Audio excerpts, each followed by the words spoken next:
Good morning students. Last క్లాస్లో మనం free electron theory గురించి నేర్చుకోవడం జరిగింది. స్వేచ్ఛ ఎలక్ట్రాన్ సిద్ధాంతం గురించి నేర్చుకోవడం జరిగింది. ఈ ఫ్రీ ఎలక్ట్రాన్ థియరీని ఉపయోగించుకుని, ఈ స్వేచ్ఛ ఎలక్ట్రాన్ సిద్ధాంతాన్ని ఉపయోగించుకుని మెటల్స్ యొక్క ఉష్ణ వాహకత్వాన్ని కానివ్వండి, థెర్మల్ కండక్టివిటీని కానీ, విద్యుత్ వాహకత్వాన్ని కానీ, ఎలక్ట్రికల్ కండక్టివిటీని కానీ మనం ఎక్స్ప్లెయిన్ చేయొచ్చును.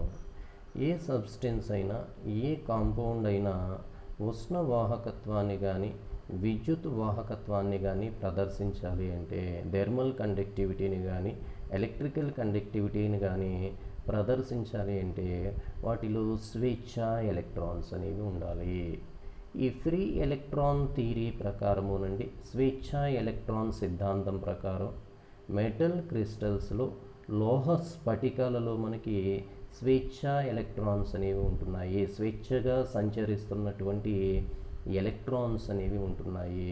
ఉదాహరణకి మెటల్ యొక్క ఒక చివరను మనం వేడి చేసినప్పుడు అక్కడ ఉండేటటువంటి ఎలక్ట్రాన్స్ అనేవి మనం అందచేసినటువంటి ఉష్ణ శక్తిని గ్రహించుకుని, థెర్మల్ ఎనర్జీని గ్రహించుకోవటం కారణంగా వాటి యొక్క గతి శక్తి అనేది పెరిగి రెండవ వైపుకు బదిలీ కావటం అనేది జరుగుతుంది. ఆ విధంగా రెండవ వైపులో ఉన్నటువంటి చల్లని ఎలక్ట్రాన్స్ తోటి తాడనం జరపడం కారణంగా, కొలిషన్ జరుపుకోవటం కారణంగా నుండి తమ దగ్గర ఉన్నటువంటి ఉష్ణాన్ని ఆ చల్లని ఎలక్ట్రాన్స్కి ట్రాన్స్ఫర్ చేయటం అనేది జరుగుతూ ఉంటుంది. సో ఈ విధంగా ఎలక్ట్రాన్స్ అనేవి ఒకవైపు నుంచి రెండవ వైపుకి బదిలీ కావటం కారణంగా, గతిశక్తిని పెంచుకుని బదిలీ కావటం కారణంగా నుండి థెర్మల్ కండక్టివిటీని, ఉష్ణ వాహకత్వాన్ని ప్రదర్శించడం అనేది జరుగుతూ ఉంటుంది. అదే మాదిరిగా ఈ స్వేచ్ఛ ఎలక్ట్రాన్స్ కారణంగానే మెటల్ క్రిస్టల్స్లో ఉండేటటువంటి స్వేచ్ఛ ఎలక్ట్రానుల కారణంగానేనండి, లోహ స్ఫటికంలో ఉండేటటువంటి స్వేచ్ఛ ఎలక్ట్రానుల కారణంగానేనండి మనకి ఈ మెటల్ క్రిస్టల్స్ అనేవి విద్యుత్ వాహకత్వాన్ని కూడా ప్రదర్శిస్తాయి, ఎలక్ట్రికల్ కండక్టివిటీని కూడా ప్రదర్శించడం అనేది జరుగుతూ ఉంటుంది. Now we discuss about valency bond theory. ఇప్పుడు మనం వ్యాలెన్సీ బంధ సిద్ధాంతాన్ని గురించి నేర్చుకోవచ్చునండి. ఈ వ్యాలెన్సీ బంధ సిద్ధాంతాన్ని 1937 సంవత్సరంలో పౌలింగ్ అనేటటువంటి సైంటిస్ట్ ప్రపోజ్ చేయడం జరిగిందండి. ఈ వ్యాలెన్సీ బాండ్ థియరీని 1937లో మనకి పౌలింగ్ అనేటటువంటి సైంటిస్టు ప్రపోజ్ చేయడం జరిగిందండి.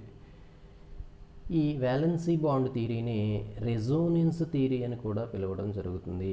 ఈ వ్యాలెన్సీ బంధ సిద్ధాంతాన్ని రెజోనెన్స్ సిద్ధాంతంగా కూడా పిలవడం జరుగుతూ ఉంటుంది. ఈ వ్యాలెన్సీ బాండ్ థియరీ ప్రకారము మెటల్ క్రిస్టల్స్లో ఉండేటటువంటి, లోహ స్ఫటికాలలో ఉండేటటువంటి లోహ పరమాణువుల మధ్య ఉండేటటువంటి లోహ బంధానికి, మెటాలిక్ బాండ్కి సమయోజనీయ బంధ స్వభావం ఉంటుందని భావించడం జరిగింది.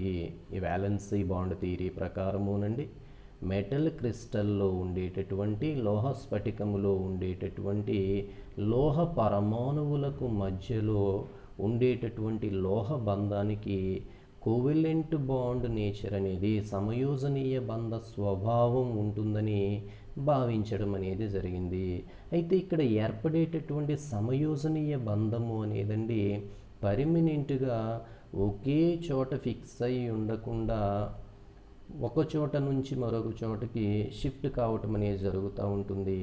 అందుచేతనే దీనిని ఈ రెజోనెన్స్ చెందటం అనేది జరుగుతూ ఉంటుంది.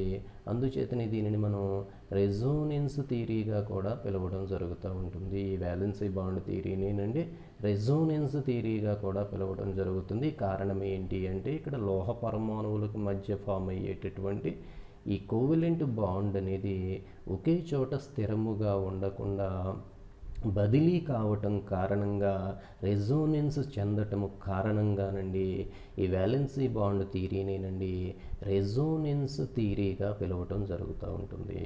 అసలు కోవెలెంట్ బాండ్ అనేది సమయోజనీయ బంధం అనేది ఈ విధంగా ఏర్పడుతూ ఉంటుంది.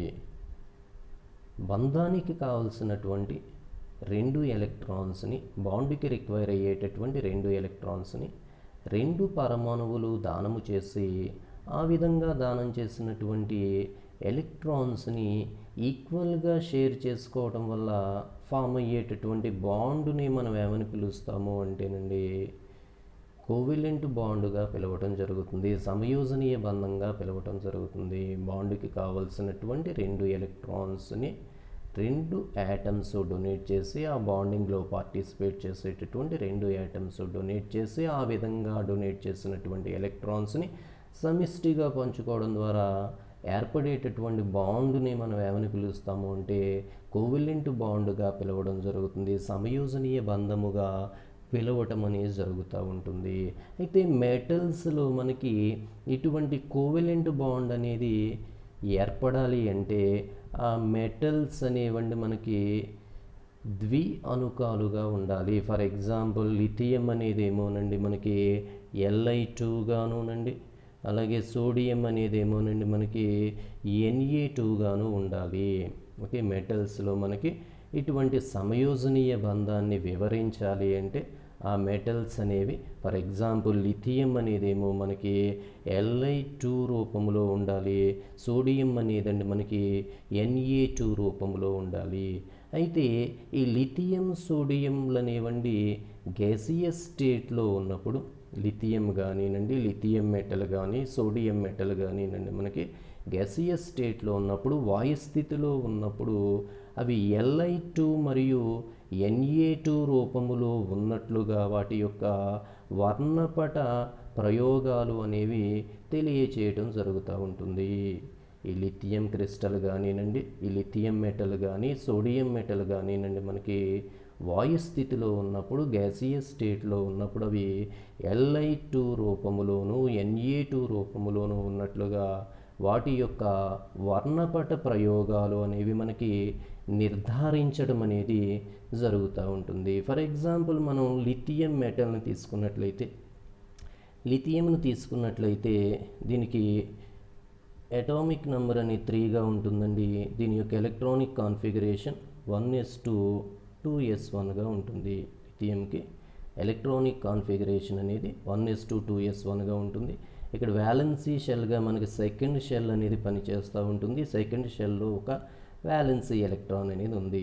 ఒక లిథియం యొక్క వ్యాలెన్సీ షెల్లో ఒక వ్యాలెన్సీ ఎలక్ట్రాన్ అనేది ఉంది. అలాగే మరొక లిథియం యొక్క వ్యాలెన్సీ షెల్లో కూడా ఏముంటుందండి, ఒక వ్యాలెన్సీ ఎలక్ట్రాన్ ఉంటుంది. కాబట్టి లిథియంలు అనేవండి మనకి ఒకదానితో ఒకటి కలిసి సమయోజనీయ బంధం ద్వారా కలిసి ఉండటం అనేది జరుగుతుంది. Li అనేది తన యొక్క వ్యాలెన్సీ షెల్లోని ఎలక్ట్రాన్స్ని ఉపయోగించుకుని రెండవ Liలోని వ్యాలెన్సీ ఎలక్ట్రాన్ తోటి మనకి కోవెలెంట్ బాండ్ని ఏర్పరచడం అనేది జరుగుతూ ఉంటుంది. అయితే ఇక్కడ మనకి ఈ మెటల్స్ అనేవండి మనకి సాలిడ్ స్టేట్లో ఉన్నప్పుడు లిథియం మెటల్ కానివ్వండి, సోడియం మెటల్ కానివ్వండి సాలిడ్ స్టేట్లో ఉన్నప్పుడు, ఘన స్థితిలో ఉన్నప్పుడు అండి అవి BCC నిర్మాణాన్ని కలిగి ఉంటాయి. అంటే అంతఃకేంద్రిత ఘన నిర్మాణాన్ని కలిగి ఉండటం అనేది జరుగుతుంది. ఓకే స్టూడెంట్స్, ఇక్కడ లిథియం సోడియంలు అనేవి మనకి సాలిడ్ స్టేట్లో ఉన్నప్పుడు, ఘన స్థితిలో ఉన్నప్పుడు అవి అంతఃకేంద్రిత ఘన నిర్మాణాన్ని కలిగి ఉంటాయి. బాడీ సెంటర్డ్ క్యూబిక్ స్ట్రక్చర్ని కలిగి ఉంటాయి. ఈ బాడీ సెంటర్డ్ క్యూబిక్ స్ట్రక్చర్లోనండి ఈ మెటల్స్ అనేవి అంతఃకేంద్రిత ఘన నిర్మాణాన్ని కలిగి ఉన్నప్పుడు, బాడీ సెంటర్డ్ క్యూబిక్ స్ట్రక్చర్ని కలిగి ఉన్నప్పుడు అండి ఆ క్రిస్టల్స్లో, ఆ మెటల్కి సంబంధించినటువంటి మెటల్ క్రిస్టల్స్లో ప్రతి మెటల్ యాటమ్ చుట్టూరుతా మనకి 8 మెటల్ యాటమ్స్ అనేవి అరేంజ్ చేయబడి ఉంటాయి. ఫర్ ఎగ్జాంపుల్ లిథియం మెటల్ క్రిస్టల్ని తీసుకున్నట్లయితేనండి ఈ లిథియం మెటల్ చుట్టూ మనకి 8 లిథియం మెటల్స్ అనేవి అరేంజ్ చేయబడి ఉండటం అనేది జరుగుతుంది. సో ఈ మధ్యలో ఉన్నటువంటి లిథియం యొక్క వ్యాలెన్సీ షెల్లో ఓన్లీ 1 వ్యాలెన్సీ ఎలక్ట్రాన్ అనేది ఉండటం జరుగుతుంది. ఇది వ్యాలెన్సీ ఎలక్ట్రాన్ని ఉపయోగించుకుని తన చుట్టూరుతా ఉన్నటువంటి 8 లిథియంలో ఒక లిథియం తోటి కోవలెంట్ బాండ్ మాత్రమే ఫామ్ చేయగలదు. అయితే ఇక్కడ ఈ విధంగా ఏర్పడినటువంటి కోవలెంట్ బాండ్ అనేది ఒకే చోట స్థిరముగా ఉండకుండా రెండవ లిథియంకి కూడా బదిలీ కావటం జరుగుతూ ఉంటుంది. రెండవ లిథియంకి అనేది షిఫ్ట్ కావటం జరుగుతుంది. ఈ కోవలెంట్ బాండ్ అనేది ఇక్కడ ఏర్పడినటువంటి కోవలెంట్ బాండ్ అనేది స్థిరముగా ఉండదండి. ఈ లిథియంకి కూడా బదిలీ కావటం అనేది జరుగుతూ ఉంటుంది. అందుచేతనే ఇక్కడ ఏర్పడేటటువంటి ఈ కోవలెంట్ బాండ్ని మనం రెజోనెన్స్ కోవలెంట్ బాండ్గా పిలవటం జరుగుతూ ఉంటుంది. సో లిథియం మెటల్ క్రిస్టల్ని తీసుకున్నట్లయితే ఈ లిథియం మెటల్ క్రిస్టల్లో ప్రతి లిథియం చుట్టూరుతా మనకి 8 లిథియం పరమాణువులు అనేవి 8 లిథియం యాటమ్స్ అనేవి అరేంజ్ చేయబడి ఉంటాయి. సో మధ్యలో ఉన్నటువంటి లిథియం అనేదండి ఈ 8 లిథియమ్స్ తోటి 8 కోవలెంట్ బాండ్స్ని ఏర్పరచాలి అంటే దీనిలో 8 వ్యాలెన్సీ ఎలక్ట్రాన్లు అనేవి ఉండాలి. కానీ మధ్యలో ఉన్నటువంటి లిథియం యొక్క వ్యాలెన్సీ కక్షలో నుండి మనకి ఒక వ్యాలెన్సీ ఎలక్ట్రాన్ మాత్రమే కలిగి ఉంది. ఈ ఒక వ్యాలెన్సీ ఎలక్ట్రాన్ని యూజ్ చేసుకుని ఒక లిథియం తోటి కోవలెంట్ బాండ్ని ఏర్పరుస్తుంది. అయితే ఇక్కడ ఏర్పడినటువంటి ఈ కోవలెంట్ బాండ్ అనేది ఫిక్స్డ్గా ఉండకుండా స్థిరముగా ఉండకుండా దాని చుట్టూరుతా ఉన్నటువంటి వేరొక లిథియంకి కూడా బదిలీ కావటం జరుగుతుంది. అందుచేతనే ఇక్కడ ఏర్పడేటటువంటి ఈ కోవలెంట్ బాండ్ని మనం ఏమని పిలుస్తున్నాము అంటే రెజోనెన్స్ కోవలెంట్ బాండ్గా పిలవడం అనేది జరుగుతూ ఉంటుంది. ఈ విధంగా మనకండి ఇక్కడ ఏర్పడేటటువంటి ఈ లిథియం మెటల్ క్రిస్టల్స్లో ఏర్పడేటటువంటి రెజోనెన్స్ స్ట్రక్చర్స్ అనేవండి మనకి ఈ విధంగా ఉండటం అనేది జరుగుతూ ఉంటుంది. ఈ ఫస్ట్ 2 రెజోనెన్స్ స్ట్రక్చర్స్ నేనండి సింక్రొనైజ్డ్ రెజోనెన్స్ నిర్మాణాలుగా సింక్రొనైజ్డ్ రెజోనెన్స్ స్ట్రక్చర్స్గా పిలవడం జరుగుతూ ఉంటుంది. ఫస్ట్ 2 రెజోనెన్స్ స్ట్రక్చర్స్ని మనం ఏమని పిలుస్తాము అంటే సింక్రొనైజ్డ్ రెజోనెన్స్ స్ట్రక్చర్స్గా పిలవడం జరుగుతుందండి. అయితే ఈ సింక్రొనైజ్డ్ రెజోనెన్స్ స్ట్రక్చర్స్ వల్ల ఆ మెటల్ క్రిస్టల్స్లో ఉండేటటువంటి మెటల్ యాటమ్స్ మధ్యలో ఉండేటటువంటి బాండ్స్కి స్థిరత్వం అనేది అంత ఎక్కువగా ఉండటం లేదు. అందుచేత ఆ కారణం చేతనే అన్సింక్రొనైజ్డ్ రెజోనెన్స్ స్ట్రక్చర్స్ను కూడా ప్రపోజ్ చేయడం జరిగింది. 3rd, 4th, 5th, 6th Resonance structures నేనండి 3rd, 4th, 5th, 6th Resonance స్ట్రక్చర్స్ని అన్సింక్రొనైజ్డ్ Resonance స్ట్రక్చర్స్గా పిలవటం జరుగుతుంది. ఈ అన్సింక్రొనైజ్డ్ రెజోనెన్స్ స్ట్రక్చర్స్ అనేవి మనకి ఏ విధంగా ఏర్పడతాయి అంటే ఫర్ ఎగ్జాంపుల్ ఈ లిథియం అనేది ఒక ఎలక్ట్రాన్ లాస్ అయింది అనుకోండి. ఈ లిథియం అనేది ఒక ఎలక్ట్రాన్ని లాస్ అయింది. దాని యొక్క వ్యాలెన్సీ షెల్లో ఉన్నటువంటి 1 ఎలక్ట్రాన్ని లాస్ అయింది. ఎలక్ట్రాన్ లాస్ అయింది కాబట్టి దాని మీద ఏ ఛార్జ్ వచ్చిందండి మనకి పాజిటివ్ ఛార్జ్ రావటం అనేది జరిగింది. ఆ ఎలక్ట్రాన్ని ఆ మెటల్ క్రిస్టల్లో ఉండేటటువంటి వేరొక లిథియం అనేది అబ్జార్బ్ చేసుకుని ఏ విధంగా కన్వర్ట్ అయిందండి Li- కింద కన్వర్ట్ అయింది. అంటే ఇప్పుడు దీని యొక్క వ్యాలెన్సీ షెల్లో ఎన్ని వ్యాలెన్సీ ఎలక్ట్రాన్లు ఉన్నట్టు 2 వ్యాలెన్సీ ఎలక్ట్రాన్లు ఉన్నట్టు. జనరల్గా ప్రతి లిథియం యొక్క వ్యాలెన్సీ షెల్లో ఒక వ్యాలెన్సీ ఎలక్ట్రాన్ ఉంటుంది. అయితే ఇది ఇంకొక ఎలక్ట్రాన్ని అబ్జార్బ్ చేసుకోవడం కారణంగా దీని యొక్క వ్యాలెన్సీ షెల్లో 2 వ్యాలెన్సీ ఎలక్ట్రాన్స్ ఉంటున్నాయి. ఆ 2 వ్యాలెన్సీ ఎలక్ట్రాన్స్ని యూజ్ చేసుకుని 2 లిథియంలతోటి 2 కోవలెంట్ బాండ్స్ని ఫామ్ చేస్తుంది. సో లిథియం యొక్క మెటల్ క్రిస్టల్లోని ఒక లిథియం అనేది ఎలక్ట్రాన్ లాస్ అవుతుంది. ఎలక్ట్రాన్ లాస్ అవుతుంది కాబట్టి దాని మీద పాజిటివ్ ఛార్జ్ రావడం జరుగుతుంది. అది లాస్ అయినటువంటి ఎలక్ట్రాన్ని వేరొక లిథియం అనేది అబ్జార్బ్ చేసుకుంటుంది. అబ్జార్బ్ చేసుకోవడం కారణంగా దాని మీద నెగిటివ్ ఛార్జ్ రావటం జరుగుతుంది. జనరల్గా ప్రతి లిథియం యొక్క వ్యాలెన్సీ షెల్లో మనకి ఒక వ్యాలెన్సీ ఎలక్ట్రాన్ ఉంటుంది.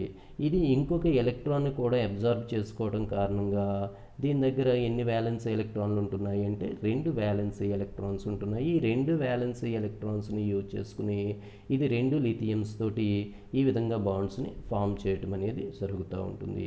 ఇటువంటి రెజోనెన్స్ స్ట్రక్చర్స్నేనండి మనం అన్సింక్రొనైజ్డ్ రెజోనెన్స్ స్ట్రక్చర్స్గా పిలవటం జరుగుతుంది. ఈ విధంగా ఏర్పడినటువంటి రెజోనెన్స్ నిర్మాణాలని మనం ఏమని పిలుస్తాము అంటే అన్సింక్రొనైజ్డ్ రెజోనెన్స్ నిర్మాణాలుగా పిలవటం జరుగుతుంది. అయాన్స్ని కలిగి ఉన్నటువంటి రెజోనెన్స్ నిర్మాణాలను మనం ఏమంటాము అంటే అన్సింక్రొనైజ్డ్ రెజోనెన్స్ నిర్మాణాలుగా పిలవడం జరుగుతుంది. అయాన్స్ లేనటువంటి రెజోనెన్స్ నిర్మాణాలనేనండి సింక్రొనైజ్డ్ రెజోనెన్స్ నిర్మాణాలుగా పిలవటం అనేది జరుగుతుంది. సో ఇక్కడ లిథియం మెటల్ క్రిస్టల్ని తీసుకున్నట్లయితేనండి, ఈ లిథియం మెటల్ క్రిస్టల్లోని లిథియం మెటల్ యాటమ్స్ అనేవండి మనకి సింక్రొనైజ్డ్ రెజోనెన్స్ నిర్మాణాల్లోనూ అలాగే అన్సింక్రొనైజ్డ్ రెజోనెన్స్ నిర్మాణాల్లోనూ పాల్గొనటం అనేది జరుగుతుంది. ఇక్కడ మనం గమనించవలసినటువంటి విషయం ఏంటంటే, రెజోనెన్స్ నిర్మాణాల యొక్క సంఖ్య పెరిగే కొలదీనండి ఆ మెటల్ క్రిస్టల్కి స్థిరత్వం అనేది కూడా ఏమవుతుంది అంటే ఇంక్రీజ్ కావటం అనేది జరుగుతుంది. ఓన్లీ మనం సింక్రొనైజ్డ్ రెజోనెన్స్ స్ట్రక్చర్స్ని తీసుకున్నట్లయితే ఆ మెటల్ క్రిస్టల్స్లో ఉండేటటువంటి మెటల్ యాటమ్స్కి మధ్యలో ఏర్పడేటటువంటి లోహ పరమాణువులకు మధ్యలో ఏర్పడేటటువంటి బాండ్కి స్టెబిలిటీ అనేది స్థిరత్వం అనేది తక్కువగా ఉండటం జరుగుతుంది. ఆ కారణం చేతనే అన్సింక్రొనైజ్డ్ రెజోనెన్స్ స్ట్రక్చర్స్ని కూడా ప్రపోజ్ చేయడం జరిగింది. సో ఈ విధంగా లిథియం మెటల్ క్రిస్టల్లో ఉండేటటువంటి లిథియం లోహ స్ఫటికములోని లోహ పరమాణువులకు మధ్యలో నుండి ఏర్పడే లోహ పరమాణువులకు మధ్యలో ఈ విధంగా సింక్రొనైజ్డ్ రెజోనెన్స్ స్ట్రక్చర్స్ మరియు అన్సింక్రొనైజ్డ్ రెజోనెన్స్ స్ట్రక్చర్స్ అనేవి ఏర్పడటం అనేది జరుగుతూ ఉంటుంది. సో ఈ విధంగా రెజోనెన్స్ స్ట్రక్చర్స్ అనేవి ఎంత ఎక్కువగా ఉంటేనండి దానికి స్థిరత్వం అనేది ఏ విధంగా ఉంటుంది అంటే అంత ఎక్కువగా ఉండటం జరుగుతుంది. సో ఈ విధంగా ఈ రెజోనెన్స్ స్ట్రక్చర్స్ కారణంగా ఈ సింక్రొనైజ్డ్ మరియు అన్సింక్రొనైజ్డ్ రెజోనెన్స్ స్ట్రక్చర్స్ కారణంగానండి మెటల్ క్రిస్టల్స్ కండి అధిక స్థిరత్వం అనేది రావటం జరుగుతూ ఉంటుంది.